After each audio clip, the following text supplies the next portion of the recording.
नमस्कार, आप देख रहे हैं एयर न्यूज, जहां हम आपको देश और समाज के सबसे बड़े और अनदेखे मुद्दों से रूबरू कराते हैं।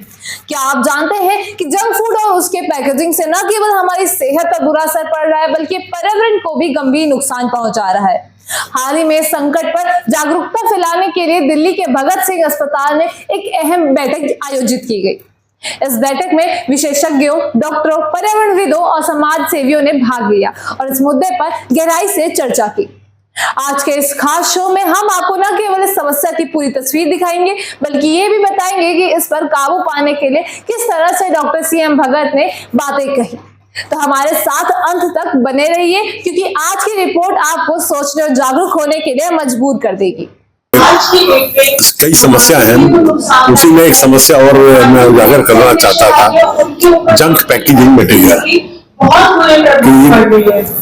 हमारे मुख्यमंत्री, पूर्व मुख्यमंत्री ने अनाउंस किया था कि ये पहाड़ जो है दिसंबर तक हटा दो, बेचारे नहीं हटा। कारण क्या था कि जो प्रोडक्शन है वो रिमूवल से ज्यादा चल रही है। अब वो प्रोडक्शन ज्यादा क्यों है? क्योंकि सोसाइटी उसमें ऐड कर रही है। अब इसमें हम सबको सोचना है कि क्या हमें इतना पैकेजिंग मटेरियल जरूरत है, क्या उसको हम सब्स्टिट्यूट कर सकते हैं? मेरे हिसाब से कर सकते हैं, 80% तो सब्स्टिट्यूट कर सकते हैं। अगर 80% आप रिसाइकलिंग में डाल देंगे तो समाज का बहुत भला होगा, फ्यूचर जनरेशन है। मेरी सोच ये है कि अपनी उम्र तो हो गई, 70 के होने वाले हैं, आने वाली जनरेशन के लिए मैं क्या छोड़ के जा रहा हूँ? मेरे जो बच्चे हैं, मेरे पोते हैं, पोते पोतियां हैं, उनकी आगे जनरेशन आएगी, क्या मैं धरती उनके जीने लायक छोड़ के जाऊंगा? क्या ये सोच बनानी बहुत जरूरी है कि हम जो कर रहे हैं अपने बिजनेस बेनिफिट्स के लिए, क्या वो फ्यूचर के लिए सही है? मेन मुद्दा यही है कि हम जो धरती को छोड़ के जा रहे हैं वो आने वाली जनरेशन उसमें सांस कैसे लेगी, उसमें कैसे जिएगी, और क्या उनको पीने के लिए पानी मिलेगा या नहीं मिलेगा, क्या रहने के लिए शुद्ध हवा मिलेगी कि नहीं मिलेगी, या उसके लिए वो ऑक्सीजन टैंक्स में रहेंगे। वो तो ये सोचने वाली बात है। थोड़ा सा एक नया इशू था और बिना मीडिया के सहयोग के इसको हम पब्लिक तक नहीं पहुंचा पाएंगे। आपने लोगों का इंटरेस्ट देखा ही कि ताली बजाना, वाह करना ये है, लेकिन मुद्दा एक समझने वाला है कि क्या इतने पैकेज मटेरियल की जरूरत है और हम क्यों उसको इस्तेमाल कर रहे हैं? हमारे पास सब्स्टिट्यूट था।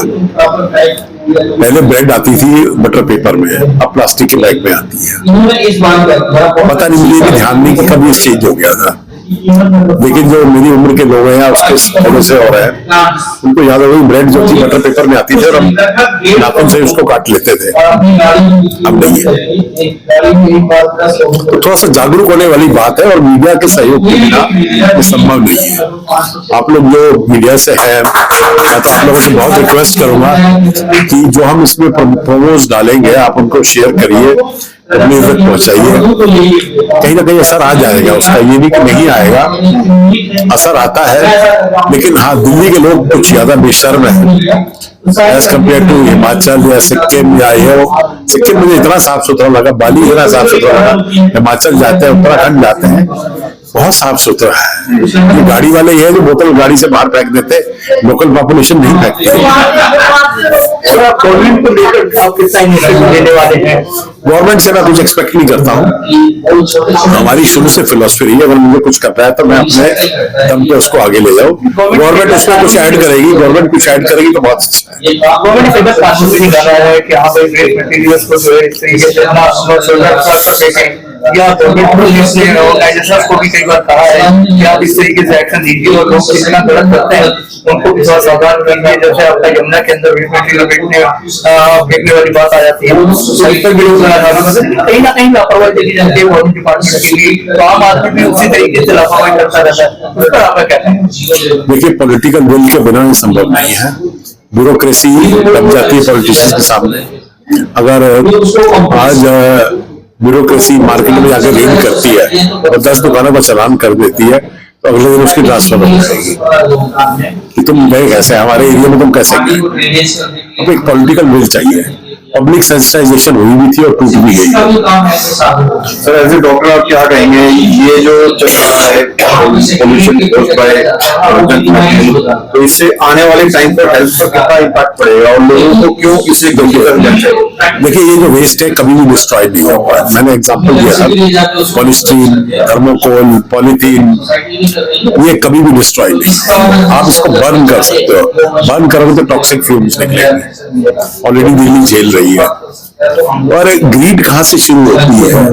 बिजनेस से शुरू होती है, पराली की बात नहीं। पराली का मूलभूत कारण तो यही तो जो समझ में आया है कि पंजाब में चावल पैदा नहीं होता था, ये बाद में शुरू हुआ और अच्छी क्वालिटी का बासमती आने लग गया। प्रॉफिट बहुत था, रेट अच्छे मिलते थे, किसानों ने खुद पैदा किया, खुद पेस्टिसाइड्स यूज किए। पंजाब में कैंसर बहुत ज्यादा हो गया, जमीन में पानी जो खड्डा खोदते थे पानी आ जाता था, अब 200, 250, 300 फुट में पानी नहीं है।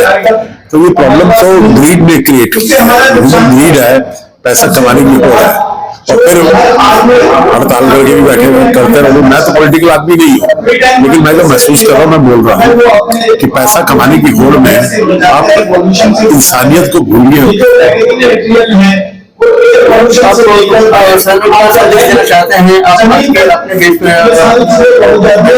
मेरा संदेश यही है, अभी तो लोगों को जागरूक करिए इस बारे में। अभी इसके आगे बढ़ने का भी मौका नहीं है, पहले लोगों को जागरूक करें। देखिए, धीरे धीरे इम्पैक्ट आता है, लोग जागरूक होते हैं तो होता है। मैंने अभी हिमाचल का किस्सा सुनाया था कि सड़क के किनारे आलू बहुत अच्छे पड़े थे, मैंने बोला दे दे 1 किलो, दे दिया, अखबार के लिफाफे में डाल दिया, गिल्ले आलू थे।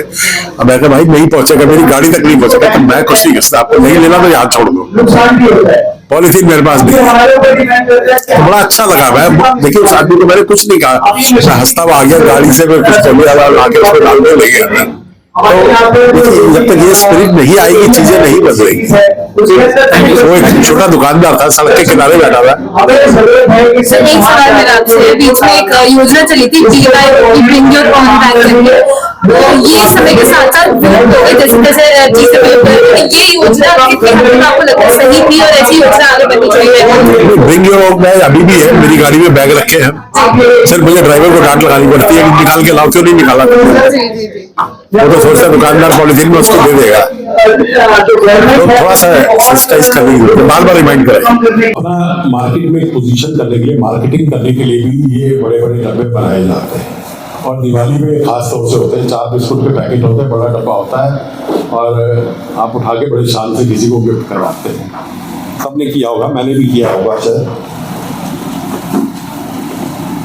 पब्लिसिटी मटेरियल भी जो लो कॉस्ट है, फ्लैक्स जिन्होंने बनवाए हैं, तो चाइना फ्लैक्स होता है और एक अच्छा वाला फ्लैक्स होता है। चाइना वाला सस्ता होता है, जो एक बार यूज करना होता है, और जो लंबा यूज करना होता है, अच्छा वाला फ्लैक्स यूज कर लेते हैं। रेट 2-2.5 गुना का फर्क आ जाता है, दोनों ही इंडिस्ट्रक्टेबल है।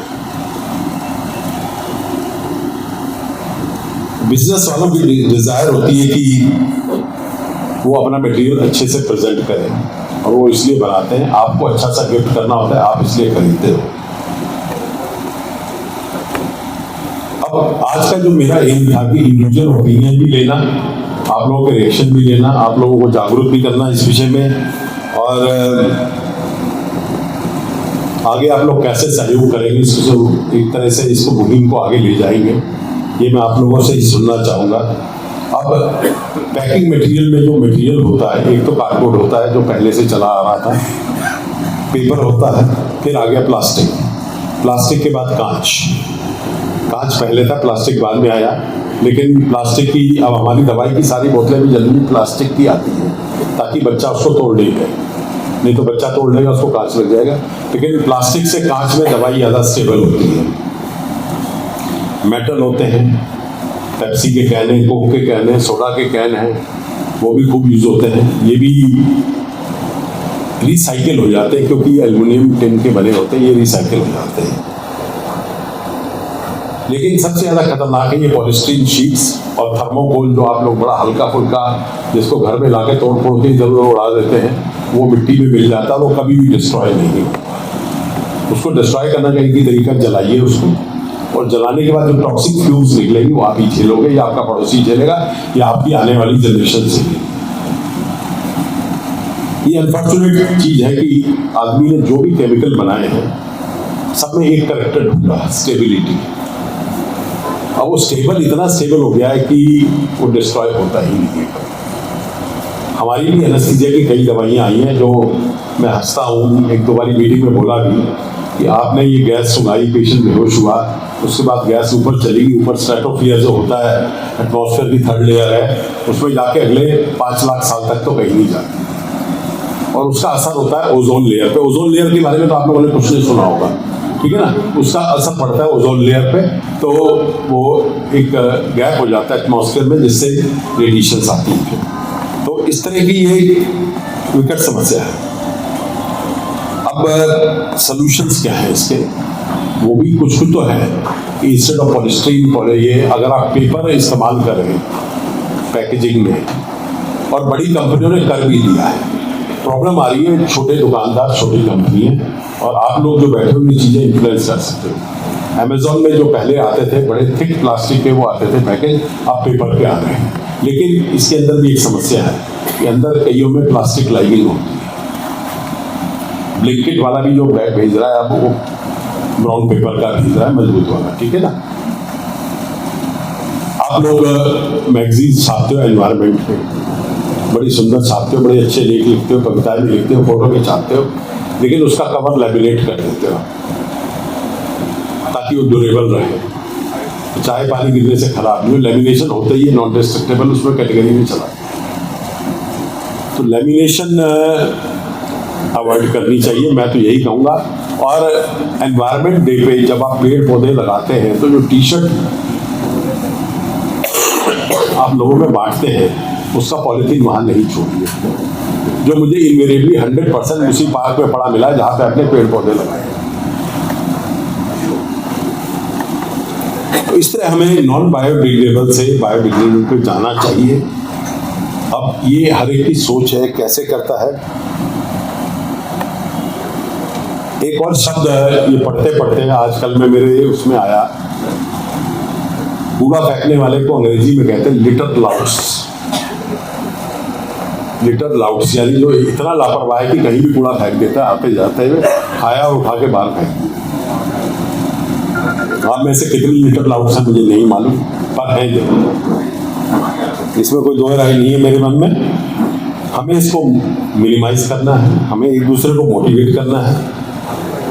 थर्मोफोम, पॉलीस्टीरीन वगैरह जहाँ पे जरूरी, इंसुलेशन के लिए बहुत अच्छी है, आपकी एनर्जी एफिशिएंसी बढ़ाती है, लेकिन जहाँ अवॉइड हो सके करिए। बेटर ऑप्शंस जो हैं हमारे पास, जो एक इंडस्ट्री हमारी बैठ भी गई थी, महावन जी के पड़ोस वाले प्रदेश से निकली थी, जूट इंडस्ट्री, बंगाल सी इंडस्ट्री थी, एक बारी बैठ गई थी। Jute is also very good packaging material, और उसको इस्तेमाल करिए। कपड़ा है, कांच है, न्यूज़पेपर का वेस्ट है, और जो लेडीज पर्स खरीदने जाती हैं उनको मालूम है कि अभी भी उसमें अंदर जो पैकिंग करते हैं वो पेपर करके करते हैं, वहाँ पे पॉलीस्टीरीन वगैरह नहीं होती है। एक समस्या आती है कि कांच की चीज जब भेजते हैं तो वो टूटे कैसे नहीं। तो ब्राउन पेपर हनी कूम करके एक आता है जिसमें कट लगे होते हैं और वो अच्छे से पैकिंग हो जाती है, कईयों ने नोट किया होगा। और मैं फिर आप लोगों को कहूँगा कि उस तरफ ध्यान दीजिए कि हनी कूम पेपर, क्योंकि एटलीस्ट ये रिसाइकल तो है, बाकी चीज़ें रिसाइकल नहीं होती। तो ये ब्रीफ में था कि समस्या क्या है, उस पर आप लोगों के विचार चाहिए। पहले मैं महाराज जी को कहूँगा, फिर आप लोग भी इसमें ऐड करिएगा, और इसको आगे कैसे लेके जाएंगे। तो मीडिया वाले भी हमने कुछ बुलाए हैं कि बात शुरू है तो दूर तक जानी चाहिए, यही नहीं रह जानी चाहिए इस कमरे में, हमारे मन में नहीं रह जाए। हम भी अपने रिसोर्सेज यूज करेंगे। अगर मैंने कल की डेट में 500 लोगों को मैसेज भेजा तो 50-100 ने तो मैसेज भेजा कि बहुत अच्छा काम कर रहे हो। तो जब आप ये मैसेज आप फॉरवर्ड करेंगे तो फिर कई लोगों पे असर होगा। तो सेंसिटाइज करना, इसको कहते हैं सेंसिटाइज करना, और वो करना बहुत जरूरी है कि पैकेजिंग मटेरियल को कम किया जाए। दुकानदारों को भी टोकिए जब उनसे आप चीज़ लेते हैं कि इतना बड़ा डब्बा क्यों दे रहे हो भाई, तुम छोटा दे दो। आप एक शर्ट लेने जाते हैं, शर्ट कागज में पैक होती है, उसके ऊपर प्लास्टिक होता है, उसके बाद डब्बा होता है, डब्बे के ऊपर लेमिनेशन होता है, उसको टोक दीजिए भाई। कई कंपनियां कहती है आपको डब्बा चाहिए नहीं चाहिए, आप वापस कर सकते हो उनको। तो इस तरह की अगर एक मुहिम चलाएंगे तो बहुत अच्छा रहेगा। और बाकी तो क्योंकि परसों और आज के बीच में ज़्यादा सोच नहीं बनाई मैंने, आप लोगों का सहयोग चाहिए, आप लोग क्या करेंगे कैसे करेंगे। हाँ, ये मेरा कैरेक्टर जरूर है कि मैं सोचता बाद में हूँ, काम पहले कर देता हूँ, जैसे मैंने कर दिया फटाफट ये कि आप लोगों को इकट्ठा कर लिया। और वैसे भी फेस्टिवल सीजन खत्म हो गया तो कुछ नया तो करना ही है, हमें कुछ करते हैं। तो आने के लिए बहुत बहुत धन्यवाद। चर्चा करते हैं इस पर थोड़ी सी और देखते हैं आप लोग क्या करते हैं। Thank you. तो ये थी हमारी खास रिपोर्ट जिसने एक बेहद महत्वपूर्ण मुद्दे को आपके सामने रखा। जंक फूड और पैकेजिंग से होने वाले प्रदूषण पर हाल ही में भगत सिंह अस्पताल में हुई जागरूकता बैठक ने ये साफ कर दिया है कि ये समस्या कितनी बड़ी है और इसे हल करने में हम सभी की कितनी अहम भूमिका हो सकती है। अब समय आ गया है कि हम अपनी आदतें बदलें और पर्यावरण के प्रति अपनी जिम्मेदारी को समझें। अगर आपको ये रिपोर्ट ज्ञानवर्धक लगी हो तो इसे ज्यादा से ज्यादा लोगों तक पहुंचाएं। हमारे चैनल को लाइक, शेयर और सब्सक्राइब जरूर करें ताकि हम और भी महत्वपूर्ण मुद्दों पर आपको जागरूक कर सके। अगली बार हम फिर लौटेंगे एक और गंभीर विषय की गहराई में जाने के लिए। तब तक के लिए मैं महक शर्मा आप सभी से विदा लेती हूँ। नमस्कार, आप देख रहे थे एयर न्यूज।